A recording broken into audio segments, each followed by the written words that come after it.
What's up, guys? We should be live now. Welcome over to the DFS 5-pack. Ryan and Matt here. Let's talk about some night baseball, my friend. It was good, man. Always love these Wednesdays. Wish we had a bigger early slate, but such is life, I guess. Well, it makes your life a little easier where you don't actually have to write anything because it's only 2 games, but you can still play it if you want to.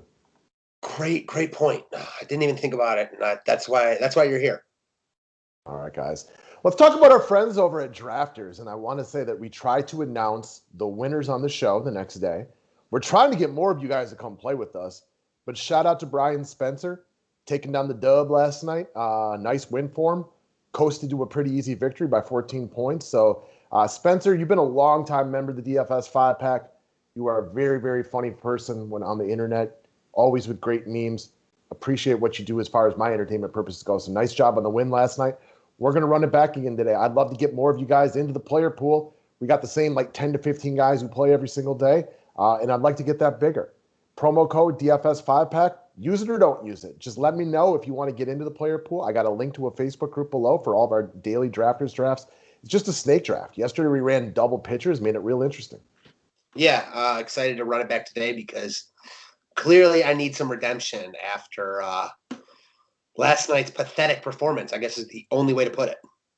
Yeah, that's true. Spencer won by a lot. You were down in the basement by a little, and then the rest of us were just jumbled up in the middle somewhere. That's what I like about this site, though. It's fun.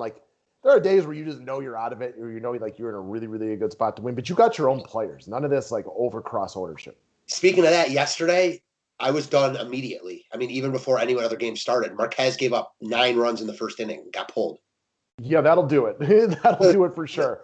So, no doubt about it. All right, guys. Weekly and monthly memberships available to the site. You get both sports with weekly and monthly memberships. And we're about to enter NBA playoff mode, which means it's time to take down some GPPs and NBA. And as you heard us talk about yesterday, we're already on the winning ways for MLB. So let's talk about tonight's pitcher. We got 2 elite options up top today. And it's a tough decision. It's very easy to use both. But you are on, you just love the last name Bieber overall in general. So why not talk about your boy Shane? Yeah, I'm a huge Bieber fan in all facets of life, and that certainly includes, top 3 pitcher, not the best pitcher in baseball. I think that Jacob deGrom clearly has that role right now, but I think Bieber is certainly top 5 or wherever you want to put him, and that list is up to you. As far as tonight goes, he was really good from a DFS perspective last time out against the White Sox, but not so much from a real life perspective. Gave up a bunch of runs. His DK score was great because of the strikeouts. I just think we see a bounce back from Bieber here. We always like elite pitchers and bounce back spots when they're not at their best. The Indians seem to be in a little bit of a nice groove. I like Bieber a lot here. I mean, Darvish is really good. I'm a huge Darvish fan, and he's been really good lately, and he's in a really good spot. He's just not quite as good as Bieber. So I like Bieber slightly more. It's splitting hairs. I think that you can roster both. I think that you can make the case for Darvish over Bieber. I feel slightly safer with my man from Cleveland. It's super easy to roster both, so take that in your decision making. Do whatever you want to do with it. But Bieber's is an A play every time he steps on the field. Yep. All right, so let's talk cash games and let's talk about Trey Turner from the Washington Nationals. Only 4,700. He's going up against Max Fried today. Fried was terrible to start the year. Went on the IL for a little bit. Don't really know what to expect from him today. A lot of this is about the price play right here. Trey Turner is going to be crazy chalk today. You see ownership projections in the 33% range. Expect that to be an increase. You know what I mean? This is a high upside play that you lock into your cash games. Why? Because there are very few guys who can break a slate like Trey Turner. The combination of power and speed, bats at the top of the lineup, way too cheap. He's going to be crazy chalk. Now, do you want to pivot in GPPs? I'm on board for sure. Just based on ownership alone, I absolutely understand pivoting off Trey Turner, who's going to be overwhelming chalk tonight in GPPs. We got other shortstops we like. But in cash games, this guy can ruin the slate if you don't play him. So it's probably a smart move to get him into your shortstop position in a cash game format. And we've seen when these guys are projected for really high ownership, normally it's higher than what it's projected for. We know they're going to be chalk, but as I've mentioned, for even before baseball had started this year, a lot of times, especially recently, ownership's really concentrated, and you're going to see that on Turner tonight. Yeah, don't be shocked if he's 70% in cash games. Yep. So you're going to want to get him because of that. It's a risk not to play him. And if he's bad, you're bad with most of the field right here. That's a reason to fade him in GPPs if you think maybe Max Fried's going to have a bounce back start here. but in cash games, you run him out there. So let's flip over to another Washington National, one of your favorite players, Juan Soto. All the same points apply on Max Fried. And because it's lefty-lefty and he hasn't played in a while, I don't think his ownership is anywhere near what Trey Turner's is. Yeah, I'm a Fried fan, so I don't really want to stack Washington. Soto and Turner really at 4,700. They're just way too cheap for how good they are. I mean, we talked about it. They might be like the top DFS 1-2 in baseball. There's no reason they should be below 5K. And, I like Fried, but we're certainly not afraid to pick a couple of guys against him when he hasn't pitched in a while and didn't look great before then.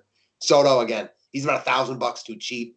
I like him in all formats, but in tournaments with the ownership discount, he looks really appealing to me. Yeah, and he pinch hit last night. Now, that doesn't mean anything for today. I just think, as far as him making the lineup today, I think it's very likely. Yep.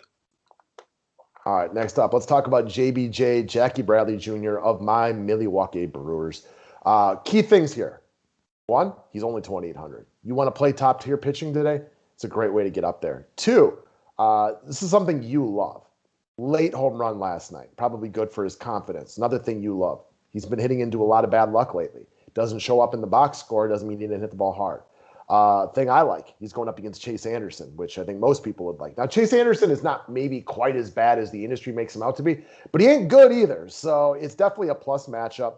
Not that the BVP is overwhelming, but he has homered twice in his 8 career at-bats off of Chase Anderson. So he's got to come in today feeling good. With Yelich back on the IL, it's a borderline guarantee he makes the lineup today. Only 2,800. And while Jackie Bradley Jr., he had one all-star season where he was a very good hitter. He's not a great hitter, but he does hit for some power, and he does run the bases a little bit. So he does the things that DK rewards. Not a lot of guys sub 3K have upside, but he does actually own upside. Yeah, for sure. You're right. He's not a great hitter, but he has a little bit of power and he runs. And, that's what DK rewards. So it's not crazy to think he hits a solo homer and steals a bag here. Again, we talked about the Brewers on our members only video. They're not like the most exciting or sexy offense, but they're cheap and they're in a good spot. They have nice filler pieces all over their lineup. And Bradley Jr., it certainly fits that bill at 2,800. Yeah, they're a hard offense to get super excited about. One, they lost their best hitter this year, Omar Narvaez, on the IL. Their best hitter in real life, Christian Yelich, came back for one game and he's out. The guy that they hoped would be like a cornerstone of their offense, Keston here, down in the minors trying to work things out right now. So you're missing 3 key pieces right there. Travis Shaw's had a nice bounce back season. But the key about Milwaukee, well, 2 things. They're facing Chase Anderson and they're very, very inexpensive. Yes, sir. All right, next up, Robbie Grossman. I've been watching this dude closely lately. Why? Because I got him off the waiver wire in all my year-long fantasy leagues, and he's been giving me some nice points. I think the biggest thing for me about Robbie Grossman, well, 2. He's going up against Martin Perez, which we never hate. Also, he's 3,100. He's running a lot and hits leadoff for the Tigers. Yeah. So I'm kind of mad I didn't use him last night. He was definitely on my radar. I watched a bunch of his at-bats. Another guy, he doesn't have a ton of power, but he runs. When he gets on base, Detroit's running him a lot because they just don't have a lot of guys on base right now. They have averaged, before yesterday, like 7 base runners per game for the week prior to that. That is atrocious. So certainly not a lineup we want to stack 1 through 9, but leading off at 3,100, stole 2 bags last night. He's got a little bit of power. He's a better hitter than he's played so far this year. I'm a fan. Nice filler piece in a good matchup. I mean, he's certainly not a must, but a guy I like and has some upside. He's not even an elite base stealer, but you mentioned the fact they're averaging 7 base runners a game. They have to manufacture runs somehow. So they run when given the opportunity. They'd run more if guys were ever on base. Yes, sir. So I like Grossman. Switch hitter, so he matches up with whoever comes in the game later on. He doesn't have elite power, but if he played every day batting leadoff, he'd have 15 home runs at the end of the year. He can hit a home run. He's not going to hit a ton of them, but it's not like D. Gordon, where you legitimately – unless his teammate passes the day before, he just doesn't hit home runs. Yeah, he's not like that, no. No, he's got a little bit of power. There are players like that. I mean, some of these really weak middle infielders. Yeah, they're just never going to hit a home run. It's at least an option.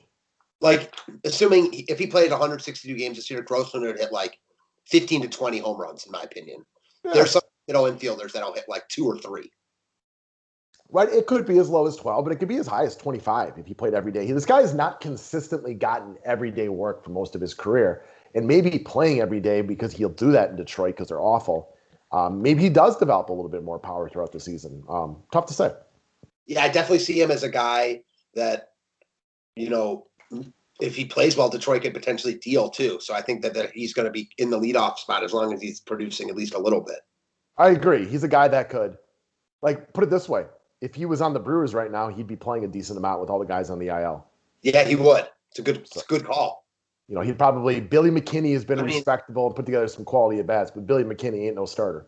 I look at this, like, why wouldn't he start on the Indians? Probably would. Yeah. That's a fair point. So, it's pretty sad. Anyway, all right, guys, there you go for the day. We'll hit you up with some NBA in a little while here. Click that thumbs up button and we'll talk to you soon. Thanks, guys.